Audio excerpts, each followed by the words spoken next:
So the game is called Story Pitch. You're going to choose a number between 1 and 6 for each of these things. So setting, a genre, main character's profession.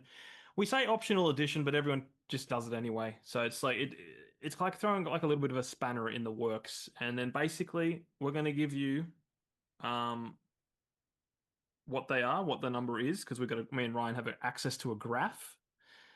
And then from there, we're going to give you a story for us to pitch, or a story for you to pitch. Sorry. Okay, got So, what is your number between 1 and 6 for setting? one, Okay. Genre, two, 2. Main character's profession? three, Oh, I see. I'm sensing a pattern here. What are you doing for optional edition?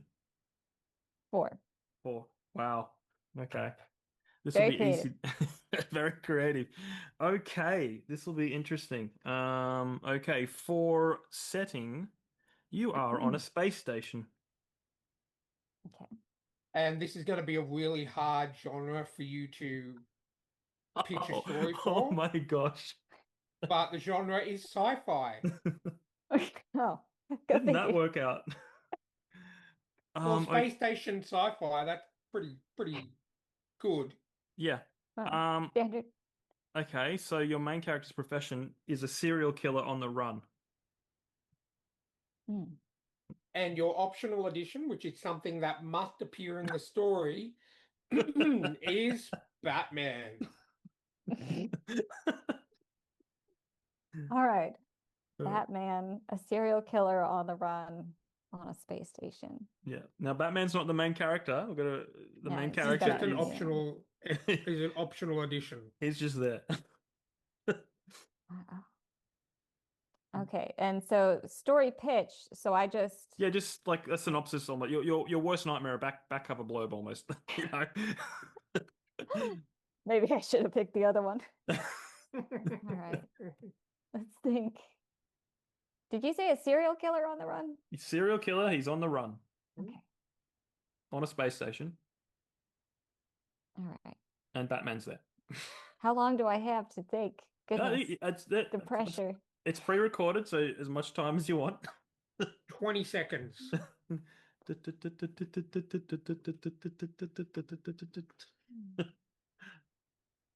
guess I gotta think of a name for this guy.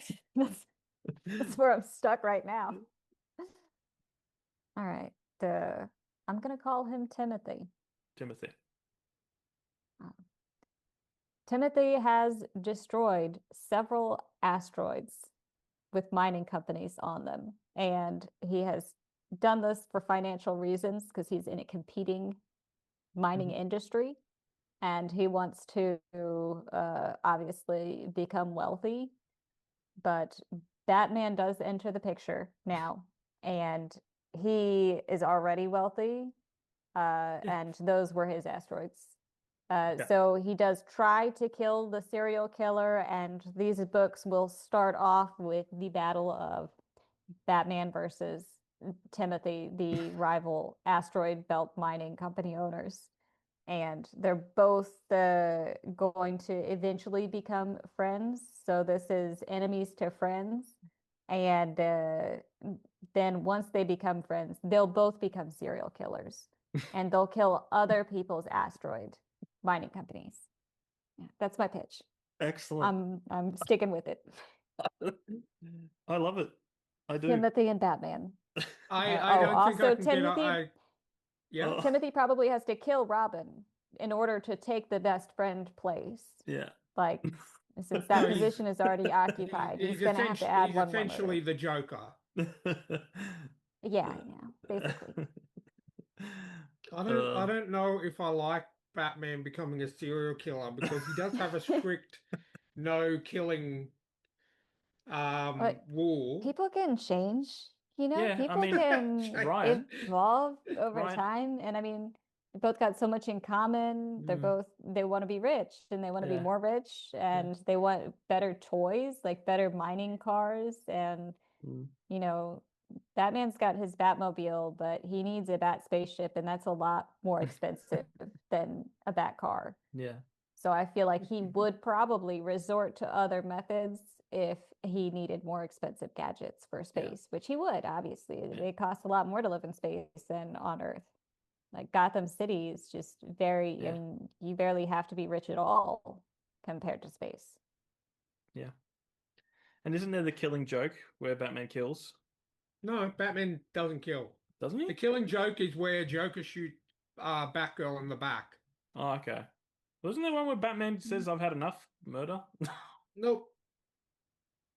Nope, he's Even that never. like kind of like dark Batman movie, what was it? Like the one that had the blonde guy playing the Two-Face dude. Yeah, he still Um, never killed anyone.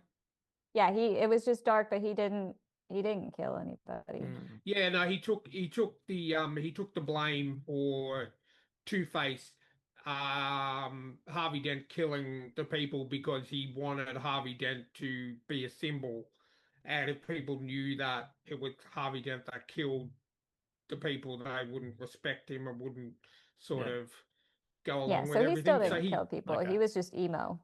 Yeah. yeah, That's why it was yeah. dark. Sorry, I'm an absolute Batman Yeah. nerd. That's how I actually You hurt his joined feelings. up on this podcast, so I can pretty much I'm actually one of the few people who has read, oh God, All of them. from issue 27 to issue 1050 of Detective Comic, which is where Batman first came out, and everything in between. So yeah, I'm kind of a Batman nerd.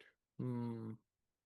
Yeah, I can't really be too much of a nerd about any lore with comics because even though I read tons of them, because of how my dad got them, it was never like a 1 through 50. Yeah. It was like Yeah, whichever I get ones you. didn't sell. So Yeah. it was, Yeah. scattered. So the plots, and this is probably why I'm so bad at plotting as an adult. Because there's no plot. The plot to me was just, oh, things are happening today in this comic. Things Yeah. are happening again. And, none of it ever made any sense. So who Yeah. cares? Awesome. Yeah. Do you want to play again? Because we have another graph. Okay, sure. Okay, sure. Yeah. There is an option for hard mode, but I don't know how you feel about I mean, if you're gonna do something, you may as well go all in. that. Okay. Hard mode it is. Now you can give us the same numbers or you can give us new numbers because it's a different graph, so you get different answers or different results, should we say. Okay, 6. We're gonna go 6 Uh-huh. and then 5, 5, 4, oh, and 3. okay, so going backwards 6, 5, 4, 3. All right, in a hard mode. So you're setting. Oh, this is right up your alley. It's an enchanted forest. Oh, fun. And the genre, we're doing hard mode, yeah? Yeah. The genre, you said number 5. Yep. So Hmm. the genre is children's literature, so a kid's book. Okay. All right, main character's profession is a mad scientist. And the optional extra you must include in your story is a French mime. A French mime. Okay. Those, Mhm. Yeah. Yeah. Not an English one, not a an American one, but a French mime. yeah, the stripy shirts and the so an enchanted forest with a mad scientist and a French mime for kids. Mm. For kids. Mm. Well, it said children's literature is the Yeah, genre, yeah. but it doesn't necessarily have to be for kids. No, that's not fair I point. mean, like the Grimm brothers, like they're not 4 kids anymore, Yeah, but they were true. 4 kids once. Okay, you know, So I think, that can still, because yeah. wasn't, mad scientists for children's literature and French mime in an enchanted. enchanted forest. Yeah, it is going to be kind of hard to get the French mime into the enchanted forest.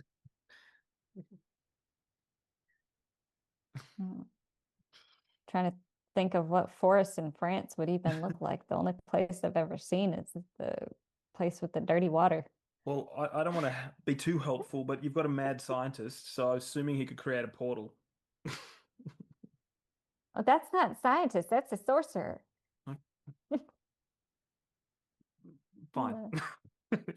No more help. And I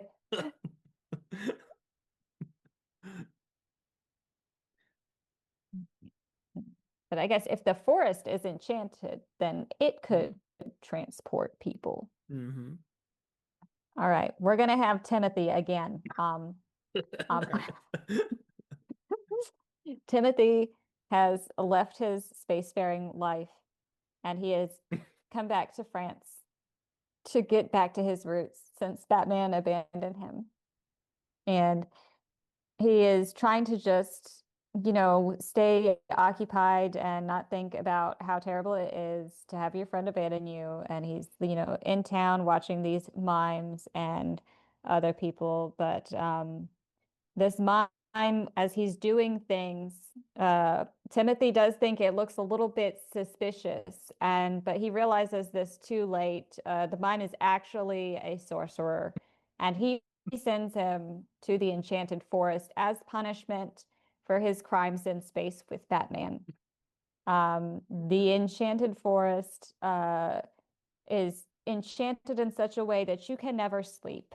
Um, you can never sleep, and you will slowly go insane if you do not find your way out or find your way to the mad scientist. Um, and the mad scientist has created a sleeping draught. He is mad because he's been in the forest and he hasn't been sleeping. He does not use this, potion that he has made, this antidote, because he was mad for a long time before he thought of it, and now he just doesn't care. But he does know that the people who the French mime sorcerer sent here do care, and he knows they want to get out. And he knows that having this is good leverage. So he has formulated this sleeping drought and has left hints of where he's at around the forest and has made sort of a game of it. So Timothy has to follow the mad scientist, hence to find the laboratory in the enchanted forest where he can get the sleeping draught and finally go to sleep. In the meantime, he's just exhausted and complaining about how tired he is and how there's no coffee because this is the forest. And he will never be jealous of glampers again. And generally, he's just miserable the entire time and has to just walk while tired for most of the book. That's my pitch. I love it. Yeah. It's a Um, redemption story for for Timothy. Timothy. Yeah. And it's a redemption story for Batman because now we can put Ryan's mind at ease that Batman has returned to his less killing evil ways. Yes. Yeah, he has returned to being a good guy now that he's super rich again, in like space value.